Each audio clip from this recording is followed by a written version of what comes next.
ইমাম মালিকের জীবনের মধ্যে এই ঘটনাটা এসেছে। ইমাম মালিকের যুগে একজন নারী মৃত্যুবরণ করার সময় মহিলাটা মৃত্যুবরণ করলেন। তাকে গোসল দেওয়ার জন্য, একজন মহিলা যদি মৃত্যুবরণ করে তাহলে মহিলাকে গোসল দেওয়ার জন্য, পরিপাটি করার জন্য, পরিষ্কার পরিচ্ছন্ন করার জন্য, দাফন আর কাফন উপযোগী করে তৈরি করার জন্য আর একজন নারী বা মহিলার প্রয়োজন। এই ধরনের একজন পরহেজগার, নেককার, মুত্তাকি, সেই সময়ের পর্দানিশী, ভালো আমলিয়াত আরও বহু মানুষের মহিলার গোসল করিয়েছেন, মৃত্যুবরণ করেছেন যারা। এই ধরনের একজন মহিলাকে স্মরণ করা হলো, তাকে ডেকে নিয়ে আসা হলো গোসল করানোর জন্য, দাফন আর কাফনের প্রিপারেশন প্রস্তুতি নেওয়ার জন্য। মহিলা আসার পরে তার শরীর থেকে যখন কাপড়গুলো খুলে পরিপাটি গোসল দেওয়াবে, এই পরিস্থিতি যখন তৈরি হয়ে গেছে, অবাক করা একটি ঘটনা, আশ্চর্যজনক একটা ঘটনা। মহিলা গোসল করাতে গিয়া তার রানের উপরে যখন হাত রেখেছে এবং পেটে যখন চাপ দিয়েছে প্রস্রাব পায়খানাগুলো পরিষ্কার করার জন্য, গোসল সম্পন্ন হয়ে যাবে এই মুহূর্তে যখন রানের উপরে হাত রেখেছে, যেই মহিলাটা গোসল করাচ্ছে ওই মহিলার মনের ভেতরে একটা নেগেটিভ চিন্তা চলে আসলো, খারাপ ধারণা চলে আসলো, কুধারণা চলে আসলো। এই ধারণা থেকে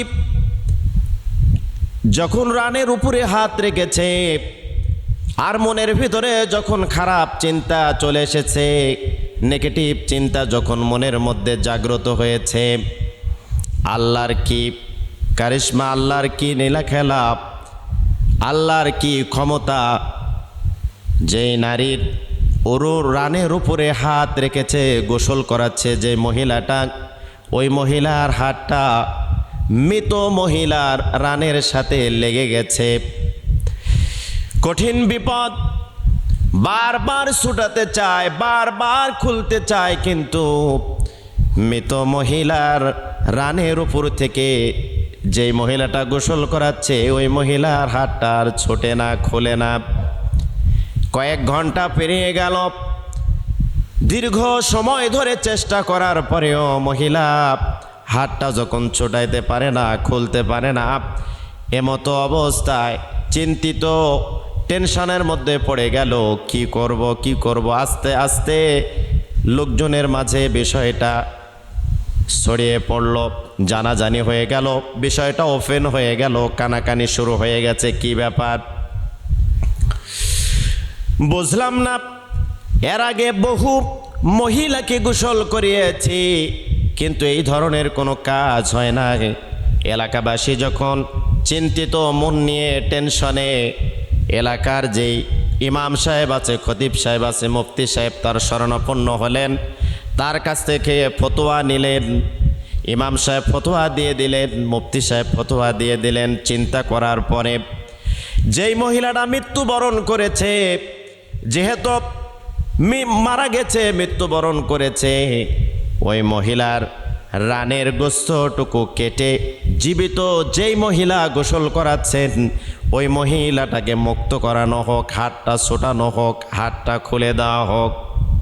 এই ধরনের ফতোয়া শোনার পরে যেই মহিলাটা মৃত্যুবরণ করেছে পাশেই স্বামী দাঁড়িয়েছিলেন, বলতেছে আমার এই বউ, স্ত্রী অনেক নেককার, পরহেজগার ছিলেন, আল্লাহওয়ালা ছিলেন, সব সময়ের জন্যে কোরআন তেলাওয়াত করত, তাহাজ্জুদের সালাত আদায় করত।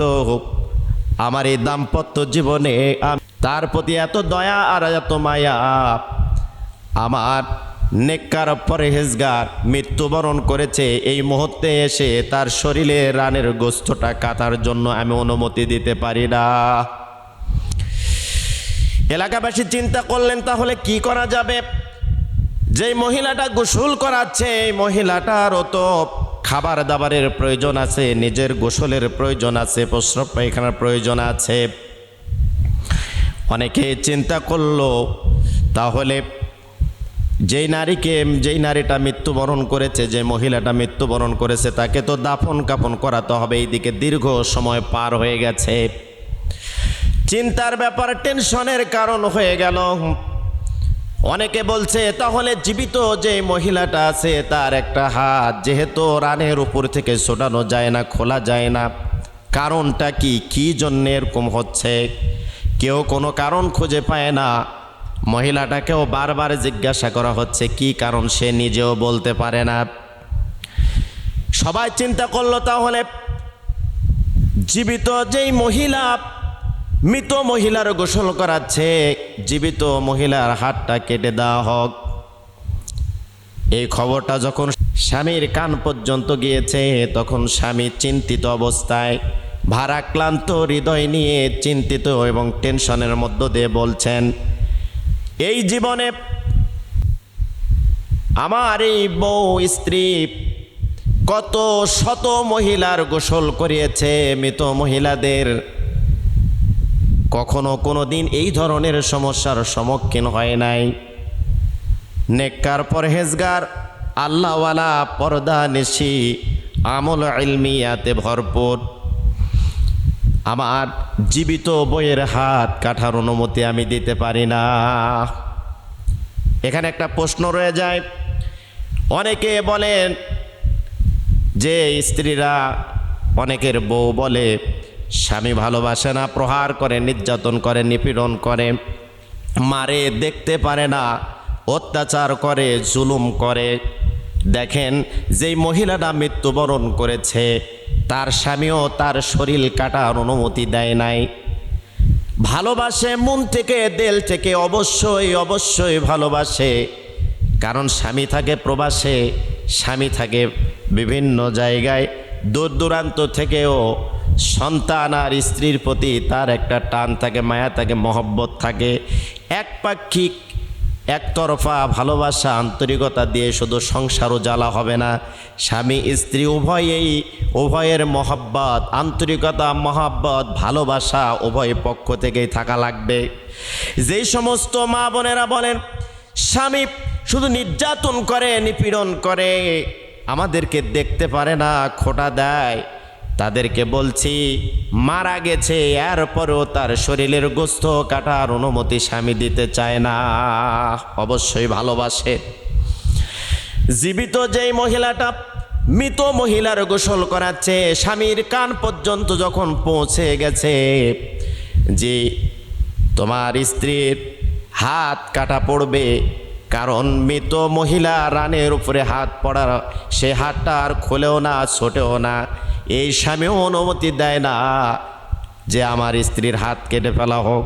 যে সমস্ত মা বোনেরা বলেন স্বামীরা ভালোবাসে না, তাদেরকে বলতেছি ভালো যদি নাই বাসত, মৃত মহিলার স্বামীও বলতো যা হবার হয়ে গেছে, শরীরের গোস্ত কেটে ক্ষত বিক্ষত করে হলেও তার হাত ছোটানোর ব্যবস্থা করেন। আবার জীবিত মহিলার স্বামী যদি ভালো না বাসতো তাহলে অবশ্যই বলতো এক হাত তো আছে, আর এক হাত কাটা পড়লে সমস্যা নাই, যেহেতু বিপদ। দেখেন অনেক নারীরা, অনেক মা বোনেরা বলেন ভালোবাসে না, ভালো অবশ্যই বাসে, কিন্তু একপাক্ষিক ভালোবাসা কখনো মজবুত হয় না। এই জন্যে উভয়েই দাম্পত্য জীবনে সুখীময় হওয়ার জন্য উভয়েই কাছে এগিয়ে আসতে হবে।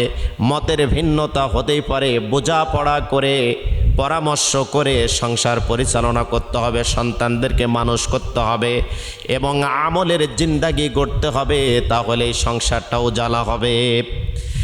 যে কথা বলতেছিলাম প্রিয় ভাইয়েরা, খুবই মনোযোগ, গভীর মনোযোগ।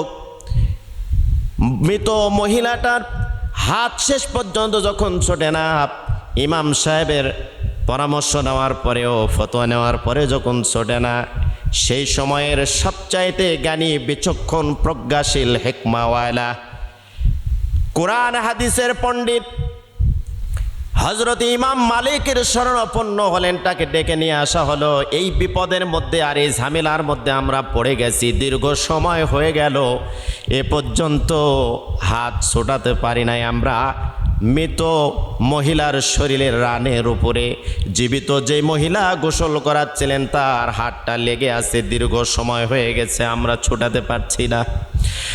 আপনি মেহেরবানি করে পরামর্শ দেন, এটার একটা ফায়সালা করে দেন। কোরআন হাদিসের অগাধ জ্ঞান পাণ্ডিত্য যার আছে উনি বললেন, তাহলে আমি কোরআন আর হাদিসের রাডার দিয়া, অনুবীক্ষণ যন্ত্র দিয়া আমার যতটুকু ইলম আছে, জ্ঞান আছে, সেইটা দিয়ে আমি দেখার চেষ্টা করছি। মহিলাকে প্রশ্ন করা হলো, তুমি সত্য কথা আমার কাছে একটু খুলে বলো, কি হয়েছে বলো। যেই কথাগুলো বলে হজরতে ইমাম মালিকের সেই কথাগুলো গ্রহণযোগ্য মনে হয় না। হজরতে ইমাম মালিক বারবার জিজ্ঞাসা করলেন, মহিলা যেই কথাগুলো বলছিলেন ওই কথাগুলো মিল খাচ্ছিল না যে কোরআন সত্য, হাত কেন আটকে থাকবে, এর ভিতরে কোনো না কোনো কারণ আছে। মহিলাকে জিজ্ঞাসা করা হলো আবার, তুমি সত্য ঘটনাটা বলো, শুরু থেকে শেষ পর্যন্ত গোসল দেওয়াতে গিয়া কি কি ঘটনা ঘটেছে। বলল, মহিলাকে পরিষ্কার পরিচ্ছন্ন করার জন্য তার পেটে চাপ দিই, তার শরীর থেকে কাপড়গুলো আমি খুলি, সুন্দর পরিপাটি করার জন্য, গোসল করানোর জন্য এক পর্যায়ে আমার হাতটা তার রানের উপরে পড়ে।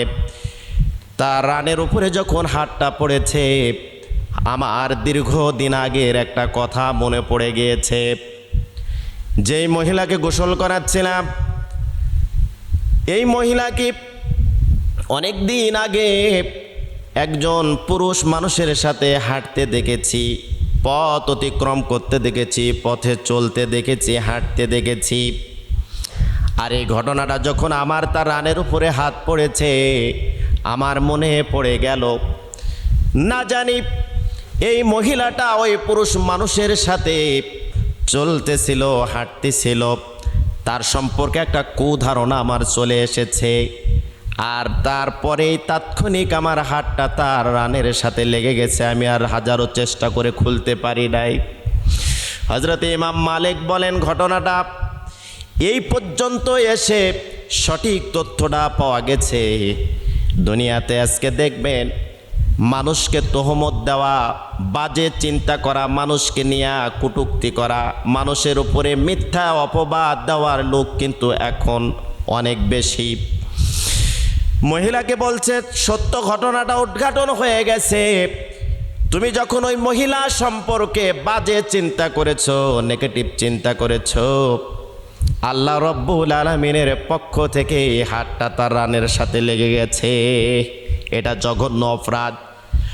তুমি তো জানো না যে পুরুষ মানুষটা এই মহিলার সাথে পথে হাঁটতেছিলেন, পথ চলতেছিলেন, হতে পারে ওইটা তার স্বামী, হতে পারে বাবা, হতে পারে ছেলে। তুমি যে চিন্তা করেছো বাজে চিন্তা, তুমি কি কনফার্ম জানো নাকি? বললো, আমি এই সম্পর্কে কনফার্ম জানি না, ওইটা তার কে লাগে, তার আত্মীয় কি হয়, তার ছেলে না তার স্বামী, তার বাবা, এই সম্পর্কে আমার জানা ছিল না। আমি তার রানের উপরে হাত রাখার পরে আমার মনের ভিতরে এই ধরনের বাজে চিন্তা যখন চলে এসেছে, কে না কে এই মহিলার সাথে পথ চলতেছিল, তাৎক্ষণিক হাতটা আমার লেগে গেছে।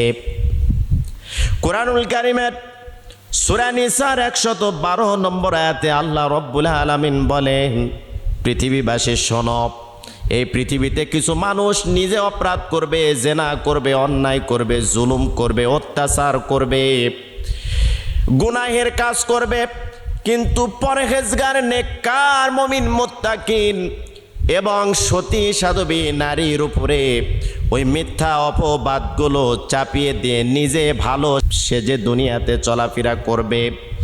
এই ধরনের লোকদের জন্য কঠিন শাস্তি অপেক্ষা করছে।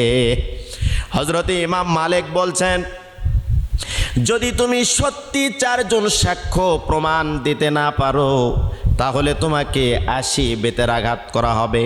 মহিলাটা কাঁপতেছিলেন ভয়ে যে 80টা বেতের আঘাতকে আমি সহ্য করতে পারবো নাকি। হযরত ইমাম মালিক বলেন যে তুমি সহ্য করতে পারবে কি না পারবে, এটাই হলো আল্লাহর ঘোষণা। এই মহিলাটা কোথায় থেকে চারজন সাক্ষী ব্যবস্থা করবে, জোগাড় করবে? সে তো সাক্ষ্য নাই। আর যে মন্তব্য করেছে, যে কাজ করেছে, আর কোনো সত্যতাও নাই। হযরত ইমাম মালিক তাকে বেতের আঘাত করার জন্য জল্লাদকে অনুমতি দিয়ে দিল। 10টা 20টা 30 40 50 60 70 79টা বেতের আঘাত পর্যন্ত হাত ছোটে না। সবাই চিন্তায় পড়ে গেল, টেনশানে পড়ে গেল।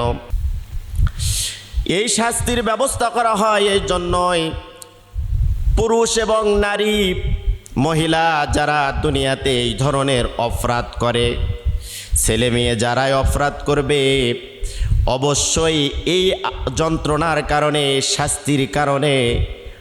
এই শাস্তির কারণে অবশ্যই তাদের এই পাপ থেকে তারা মুক্ত হয়ে কবরে যেতে পারবে।